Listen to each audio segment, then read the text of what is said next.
Assalamu alaikum урматтуу Аллахка ыйман келтирген мусулман бир туугандар. Бейишке кандай аялдар кирет? Умму Салама радиаллаху анху риваятлан хадисте Аллахтын элчиси Мухаммад саллаллаху алейхи ва саллям айтты: "Айюма мраатин матат ва заужуха анха радин дахалатил жанна." Кайсы гана аял болбосун, күйөөсү андан ыраазы болуп, дүйнөдөн көз жумса, анда ал аял бейишке кирет. Ат-Тирмизи. Акыйкатта аялдар үчүн бейишке кирүү жеңил кылынган. Аллах Таала аялдарга ырайым кылып, алардын аз эле кылган иш-аракетине, ибадатына көптөгөн соопторду берүүсүнө вада кылган.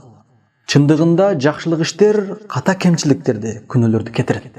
Аялдар жашоодо тарткан кыйынчылыктарынын өзүн эле мисалга алып айта турган болсок, төрөгөнү, кош бойлуу болуусу, күйөөсүнүн моюн сунуусу жана башка ушул сыяктуу абалдарда алар үчүн эселеген сооптор берилет.